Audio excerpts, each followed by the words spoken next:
প্রিয় বন্ধুরা, আমাদের সৌভাগ্য আমাদের জন্মভূমি এই ভারতবর্ষ, যেখানে ভগবান স্বয়ং অবতার রূপে বিভিন্ন সময়ে বিভিন্ন রূপ নিয়ে অবতীর্ণ হয়েছেন। ভগবান জানতেন কলিযুগে এমন অনেক পাপী ভারতবর্ষে জন্মাবে যারা ভগবানের সম্বন্ধে প্রমাণ চাইবে, ভগবানের অস্তিত্ব সম্বন্ধে প্রশ্ন তুলবে। তাই ভগবান নিজের হৃদয়কে অর্থাৎ ব্রহ্ম পদার্থকে রেখে দিয়ে যান এই ধরাধামে, যা পুরীর জগন্নাথ দেবের কাষ্ঠ নির্মিত মূর্তিতে আজও বিদ্যমান। তো প্রিয় বন্ধুরা, আসুন আমরা জেনে নিই ভগবান জগন্নাথ দেবের অনেক অজানা এবং সম্পূর্ণ কাহিনী। আমার এই পুরা কথাতে সবাইকে স্বাগত। যারা আমার এই পুরা কথাতে নতুন তারা প্লিজ সাবস্ক্রাইব করে রাখুন। প্রিয় ভক্তবৃন্দ, বাল্মীকি রামায়ণ অনুসারে ত্রেতা যুগে ভগবান শ্রীরামচন্দ্র তার বৃক্ষের পেছনে লুকিয়ে ইন্দ্রপুত্র বালিকে বধ করেন।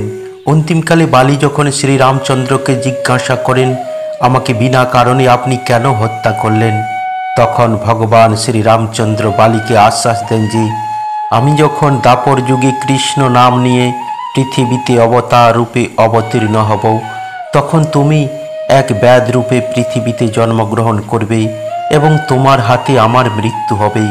শ্রীমদ্ ভাগবত গীতা অনুসারে যখন গান্ধারীর অভিশাপের কারণে যদু বংশ নিজেদের মধ্যে লড়াই করে সমাপ্ত হয়ে যায়, তখন ভগবান শ্রীকৃষ্ণ এক পিপল বৃক্ষের নিচে চতুর্ভুজ রূপ ধারণ করে যোগ নিদ্রায় মগ্ন হয়ে যান। তখন সেইখান দিয়ে এক জরা নামক ব্যাধ যাচ্ছিলেন। এই জরা নামক ব্যাধ শ্রীকৃষ্ণের লাল চরণতলকে হরিণের মুখ মনে করে এক বাণ নিক্ষেপ করে দেন। জরা যখন জানতে পারলেন তার তীর কোনো হরিণকে বিদ্ধ করেনি, করেছে ভগবান শ্রীকৃষ্ণের পদতলকে, তখন জরা তার এই কর্মের জন্য ভীষণ দুঃখ প্রকাশ করেন এবং ভগবান শ্রীকৃষ্ণকে বলেন, হে প্রভু, আমি অজ্ঞানতাবশত অনেক ভুল করে ফেলেছি, অতএব এই অপরাধের জন্য আমাকে মৃত্যুদণ্ড দিন প্রভু। তখন ভগবান শ্রীকৃষ্ণ জরাকে বললেন, জরা, তুমি কোনো অপরাধ করনি, কারণ নিয়তির চক্রে এই পটকথা ত্রেতা যুগে ঠিক হয়ে গিয়েছিল, যা আজ তোমার হাতে পূর্ণ হলো। কারণ পূর্বজন্মে তুমি বানররাজ বালি ছিলে এবং আমি তোমার অন্ত তার বৃক্ষের পেছন থেকে করেছিলাম, যা যুদ্ধের নিয়মের সর্বদা বিপরীত ছিল। অতএব তুমি এই অপরাধবোধ থেকে মুক্ত হয়ে যাও। জরা, তুমি কোনো অপরাধ করনি, তুমি এখন এখান থেকে চলে যাও। জরা তখন দুঃখী মনে তীরবিদ্ধ ভগবান শ্রীকৃষ্ণকে ছেড়ে সেইখান থেকে চলে যান এবং কিছু সময় বাদে শ্রীকৃষ্ণ মানবরূপী নশ্বর দেহ ত্যাগ করে পরমানন্দে নিজ ধামে প্রস্থান করেন। যখন এই সংবাদ পাণ্ডবদের কাছে পৌঁছায়, তখন পাণ্ডবরা দ্বারকায় এসে ভগবান শ্রীকৃষ্ণের দেহের অন্তিম সংস্কার করেন। সেই অগ্নিতে শরীর জ্বলে পুড়ে ভস্ম হয়ে যায়, কিন্তু ভগবান শ্রীকৃষ্ণের হৃদয়কে অগ্নি পোড়াতে পারেনি। এই দৃশ্য দেখে পাণ্ডবেরা ভগবান শ্রীকৃষ্ণের হৃদয়কে এক কাষ্ঠের মধ্যে ছিদ্র করে সেই কাষ্ঠের মধ্যে হৃদয়কে প্রবেশ করিয়ে সেই ছিদ্রের মুখ কাপড় দিয়ে বেঁধে দেন এবং সমুদ্রে প্রবাহিত করে দেন। এদিকে সেই সময় পুরীর মালবা রাজ্যে ইন্দ্রদুম্ন নামে এক রাজা বাস করতেন, যার রাজধানী অবন্তিপুর ছিল। রাজা ইন্দ্রদুম্ন ভগবান শ্রী বিষ্ণুর পরম ভক্ত ছিলেন। তিনি ভগবান বিষ্ণুর দর্শনের জন্য বেকুল হয়ে উঠতেন।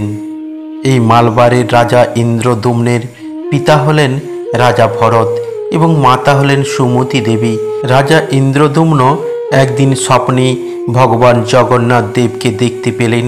স্বপ্নের মাধ্যমে জগন্নাথ দেব রাজা ইন্দ্রদুম্নকে আদেশ দিলেন, নীলাঞ্চল পর্বতের গুহায় ভগবান জগন্নাথের একটি মূর্তি আছে, সেই মূর্তিটিকে নিয়ে এসে রাজা যেন মন্দির বানিয়ে তার পূজার্চনা করেন। স্বপ্নাদেশ পেয়ে রাজা ইন্দ্রদুম্ন তার সৈন্য ও অনুচর বর্গদের সঙ্গে ভগবান জগন্নাথ দেবের মূর্তিটিকে খোঁজার জন্য নীলাঞ্চল পর্বতের দিকে রওনা দিলেন। রাজার অনুচর বর্গদের মধ্যে রাজা ইন্দ্রদুম্ন এর ঘনিষ্ঠ বিদ্যাপতি নামের এক ব্রাহ্মণ ছিলেন। তিনি লোকমুখে সবর কবিল নিচু জাতের লোকের দ্বারা নীলমাধবের পূজার্চনা করার কথা শুনেছিলেন। তিনি এও জানতেন এই সবর জাতির লোকেরা নীলমাধবের মূর্তিটিকে নীলাঞ্চল পর্বতের এক গুহায় লুকিয়ে রেখেছেন।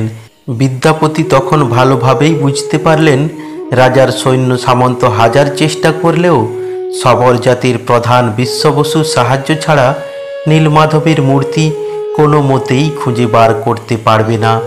বিশ্ববসু ছিলেন নীলমাধবের পরম ভক্ত এবং সবর জাতির দলপতি পুরোহিত।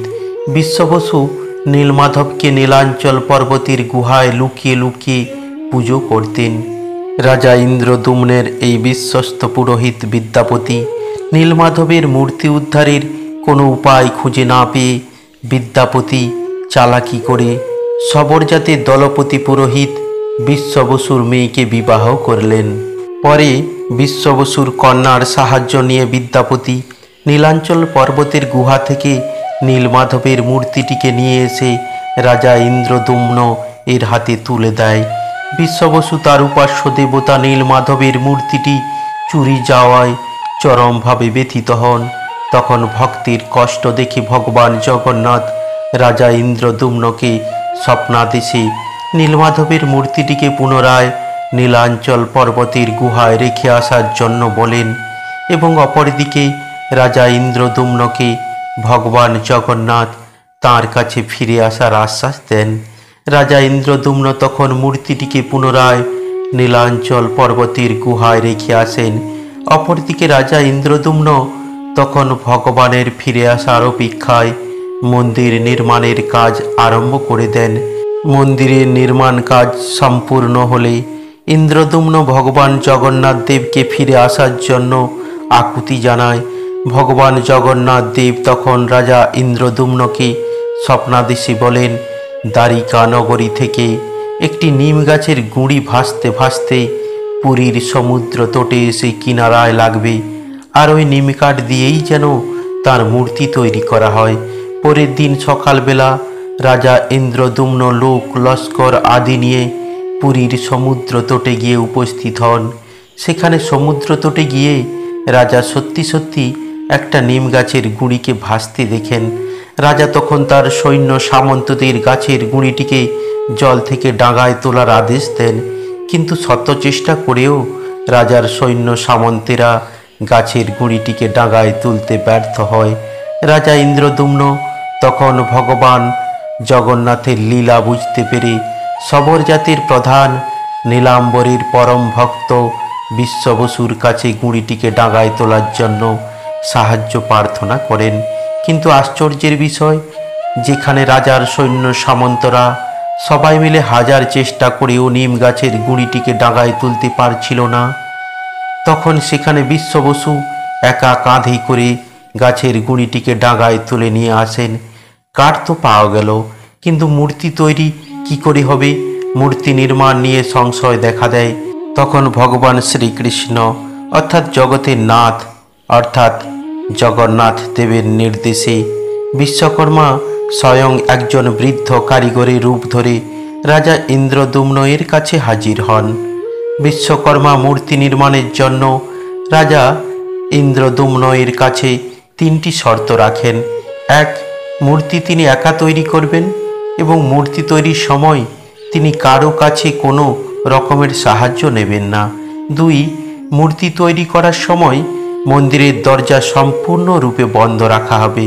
তিন, সম্পূর্ণ মূর্তি নির্মাণের কাজ তিনি 21 দিনের মধ্যে সম্পূর্ণ করবেন, আর এই 21 দিন সম্পূর্ণভাবে মন্দিরের দরজা বন্ধ থাকবে। রাজা ইন্দ্রদুম্ন বৃদ্ধ কারিগরের সমস্ত শর্ত মেনে নেন এবং মূর্তি তৈরির কাজ আরম্ভ করার আদেশ দেন। এরপর মন্দিরের গর্ভগৃহ থেকে ঠক ঠক ছেনি হাতুড়ির আওয়াজ বাইরে বেরিয়ে আসতে থাকে। অন্যদিকে রাজা ইন্দ্রদুম্ন এর স্ত্রী রানী গুন্ডিচা দেবীর মূর্তি তৈরি নিয়ে কৌতূহল ক্রমশ বাড়তে থাকে। এইভাবে 19 থেকে 20 দিন কেটে যাওয়ার পর রানী গুন্ডিচা দেবী কৌতূহল নিয়ে মন্দিরের দরজায় আড়ি পাতলেন, কিন্তু তিনি কোনো রকমের ছেনি হাতুড়ির আওয়াজ শুনতে পেলেন না। রানীর তখন মনে হলো বৃদ্ধ কারিগর হয়তো ক্ষুধা তেষ্টায় মারা গেছে। খবর পেয়ে রাজা ইন্দ্রদুম্ন নিজে এলেন ঘটনার তদারক করার জন্য। উপায় না দেখে রাজা তখন নিরুপায় হয়ে মন্দিরে দরজা খোলার আদেশ দিলেন। কিন্তু কি আশ্চর্য, মন্দিরের দরজা খোলার সঙ্গে সঙ্গে মন্দির থেকে বৃদ্ধ কারিগর অদৃশ্য হয়ে গেলেন। রাজা তখন মূর্তির দিকে তাকিয়ে দেখেন সেখানে 3টি মূর্তি আধগড়া অবস্থায় পড়ে আছে। ভগবান জগন্নাথ এবং বলভদ্রের দুটো হাতের তখন শুধু অর্ধেকটাই তৈরি হয়েছে, আর বোন সুভদ্রার হাত ও পা দুটির কাজই অসম্পূর্ণ হয়ে রয়েই গেছে। রাজা তখন একেই ভগবানের ইচ্ছে মনে করে জগন্নাথ, দাদা বলরাম এবং বোন সুভদ্রার অসম্পূর্ণ আধগড়া মূর্তি মন্দিরে প্রতিষ্ঠা করেন। আর তখন থেকে আজও ভগবান জগন্নাথ, দাদা বলভদ্র এবং বোন সুভদ্রার আধগড়া মূর্তি পুরীর মন্দিরে পূজিত হয়ে আসছে। প্রিয় বন্ধুরা, আমরা জানলাম পুরীর মন্দির নির্মাণ ও ভগবান জগন্নাথ, বলরাম ও সুভদ্রার মূর্তি নির্মাণের কাহিনী। কিন্তু এই কলিযুগেও পুরীর মন্দিরে ভগবানের যে অলৌকিক লীলা ঘটে চলেছে তা বৈজ্ঞানিকেরাও এই ঘটনাগুলির কারণ অনুসন্ধান করে বেড়াচ্ছেন, কিন্তু পারছেন না। পারবেন কি করে? কারণ এ তো ভগবান বিষ্ণুর লীলা। তো প্রিয় ভক্তবৃন্দ, আসুন আমরা এই সমস্ত ঘটনাগুলি সম্বন্ধে বিস্তারিতভাবে জেনে নিই এবং কমেন্ট বক্সে জয় জগন্নাথ লিখুন এবং ভগবানের নিষ্ঠাবান ভক্ত হয়ে উঠুন। আপনারা কি জানেন ভারত তথা সমগ্র বিশ্বে একমাত্র জগন্নাথ দেবের মূর্তি কাঠ দিয়ে তৈরি করা হয়। জগন্নাথ দেবের মূর্তি নির্মাণের জন্য যে কাঠ নির্বাচন করা হয় তা হলো নিমের কাঠ।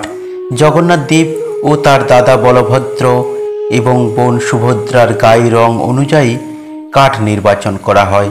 কাঠগুলি এমন নিখুঁতভাবে নির্বাচন করা হয় তা যেন মূর্তি নির্মাণের জন্য সকল গুণ সম্পন্ন হয়। জগন্নাথ দেবের মূর্তি নির্মাণে নিমের যে কাঠটি নির্বাচন করা হয় সেই নিম গাছটিকে 4 শাখা বিশিষ্ট হতে হয়। এই নিম গাছটির নিচের অংশে থাকতে হবে গাছের শেকড়ে পিঁপড়ের ঘর কিংবা সাপের গর্ত। গাছটিকে শ্মশানে 3 মাথার মোড়ে থাকতে হবে।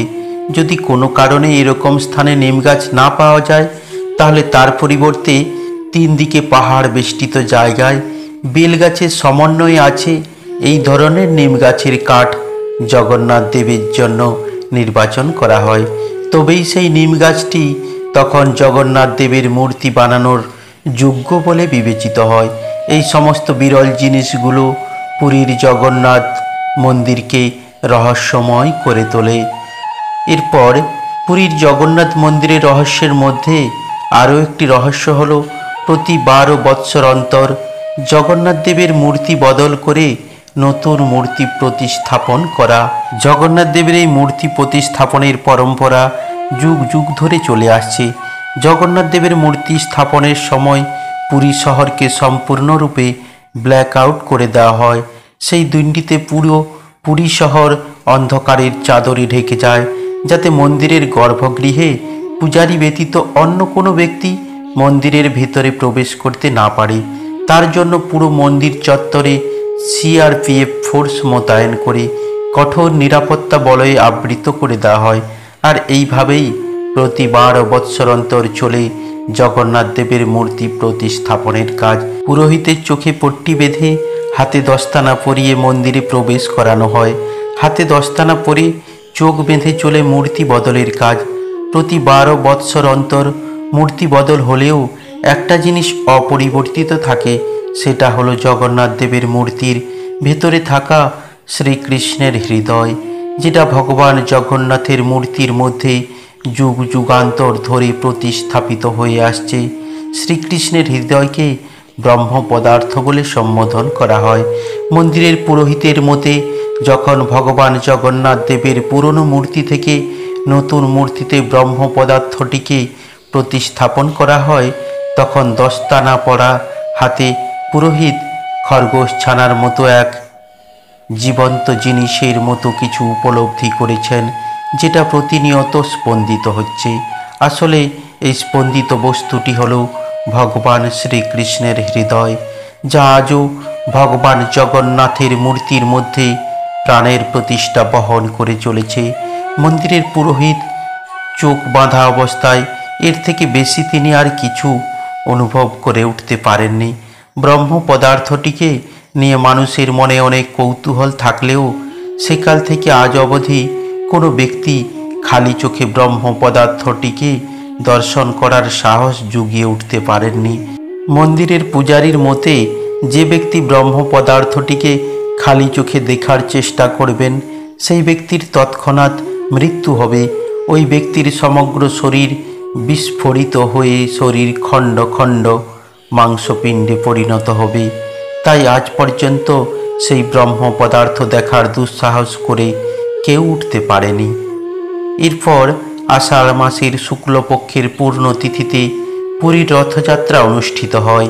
ভগবান জগন্নাথ তাঁর দাদা বলভদ্র এবং বোন সুভদ্রাকে সঙ্গে করে রানী গুন্ডিচা দেবীর বাড়ির উদ্দেশ্যে পাড়ি জমায়। রাজা ইন্দ্রদুম্ন এর স্ত্রী রানী গুন্ডিচা দেবী ভগবান জগন্নাথ দেবের পরম ভক্ত হওয়ায়, অর্থাৎ যিনি এই পুরীর মন্দির নির্মাণ করেছিলেন সেই রাজা ইন্দ্রদুম্ন এবং তাঁর স্ত্রী গুন্ডিচা দেবী। জগন্নাথ দেব রানী গুন্ডিচা দেবীর বাড়ি মানে জগন্নাথ দেব তাঁর মাসির বাড়ি বেড়াতে যায়। পুরীর রথযাত্রায় জগন্নাথ দেবের রথের দড়িতে টান দেওয়ার জন্য সমাগম হয় দেশ ও বিদেশ থেকে আসা বহু পুণ্যার্থীর। কিছু লোকের বিশ্বাস, পুরীর রথযাত্রায় পুরীতে গিয়ে জগন্নাথ দেবের রথের দড়ি ধরে রথ টানলে সমস্ত পাপ ধুয়ে যায়। চিরাচরিত প্রথা অনুযায়ী পুরীর রথযাত্রা অনুষ্ঠিত হওয়ার আগে রাজা ইন্দ্রদুম্ন এর বংশধর মানে পুরীর রাজপরিবারের সদস্য দ্বারা আজও প্রথমে পুরীর রাস্তায় ঝাড়ু দিয়ে ঝাঁট দেওয়া হয়। তারপর জগন্নাথ দেবের রথ পুরীর রাস্তায় পার করা হয়, যা পুরীর জগন্নাথ মন্দিরের রহস্যের মধ্যে একটি অন্যতম রহস্য বলা চলে। এরপর আসি জগন্নাথ মন্দিরের সিংহদ্বার পুরীর জগন্নাথ মন্দিরের রহস্য বহন করছে।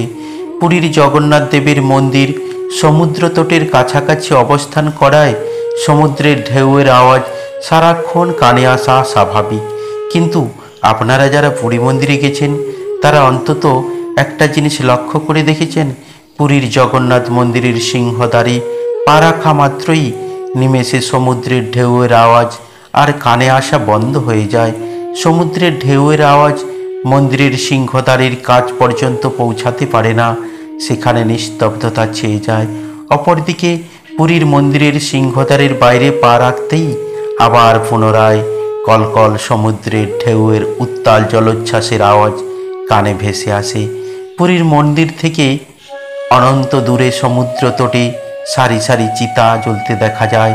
সেখানে মৃতদেহ জ্বলা পোড়ার গন্ধ নাকে আসাটাই স্বাভাবিক, কিন্তু আশ্চর্য হলেও সত্য, পুরীর মন্দিরের সিংহদ্বারের ভেতরে পা রাখলে আর মরা পোড়ার গন্ধ নাকে আসে না। এই ধরনের ঘটনা পুরীর জগন্নাথ মন্দিরের রহস্য ও পুরীর মন্দিরের ইতিহাসকে রহস্যময় করে তোলে। পুরীর জগন্নাথ মন্দিরের রহস্যের মধ্যে আরও একটি অন্যতম রহস্য হলো জগন্নাথ মন্দিরের চূড়ায় কোনো পাখি বসে না। আমাদের ভারতবর্ষ পশু পাখির দেশ, এখানে ওখানে আনাচে কানাচে রং বেরঙের পাখি দেখতে পাওয়া যায়। আর চড়ুই, পায়রা ইত্যাদি পাখি এইগুলোকে আমাদের বাড়ির ছাদের কোনো ঘুলঘুলিতে, ইলেকট্রিক পোলে, মোবাইল টাওয়ারে বাসা বেঁধে বসবাস করতে দেখা যায়। কিন্তু আপনারা পুরীর জগন্নাথ দেবের মন্দিরের ইতিহাস ঘেঁটে দেখে নিতে পারেন, আজ অবধি পুরীর জগন্নাথ মন্দিরের গম্বুজের উপর কোনো পাখি বসা তো দূরের কথা, সেখানে কোনো পাখিকে মন্দিরের গম্বুজের উপর দিয়ে উড়তে পর্যন্তও দেখা যায় না। আর এই সমস্ত কারণের জন্যই হয়তো সরকার পুরীর মন্দিরের আকাশের উপর দিয়ে বিমান চলাচলের উপর নিষেধাজ্ঞা জারি করে রেখেছে। তাই পুরীর মন্দিরের উপর দিয়ে কোনো ধরনের বিমান অথবা হেলিকপ্টারের মতো বায়ুযান ইত্যাদি উড়তে দেওয়া হয় না। এরপরে আসি পুরীর জগন্নাথ দেবের মন্দিরের ইতিহাসে আরও একটি দৃষ্টান্তমূলক জিনিস আপনারা দেখতে পাবেন। পুরীর জগন্নাথ দেবের মন্দিরের গম্বুজের ছায়া কোনো দিন মাটিতে পড়ে না, সচরাচর আলোর সামনে কোনো বস্তু যদি বাধা হয়ে দাঁড়ায়, তাহলে সেই বস্তুর ছায়া তার বিপরীত দিকে মাটিতে পড়ে। পুরীর জগন্নাথ মন্দিরের উচ্চতা প্রায় 214 ফুট এবং মন্দির চত্বরের সীমানা 4 লক্ষ বর্গফুট। কিন্তু ভাববার বিষয়, এই যে এত বড় মন্দির হওয়া সত্ত্বেও পুরীর মন্দিরের গম্বুজের ছায়া মাটিতে পড়তে আজ পর্যন্ত কেউ দেখতে পায়নি, যা পুরীর জগন্নাথ মন্দিরের রহস্যকে আরও বাড়িয়ে দেয়।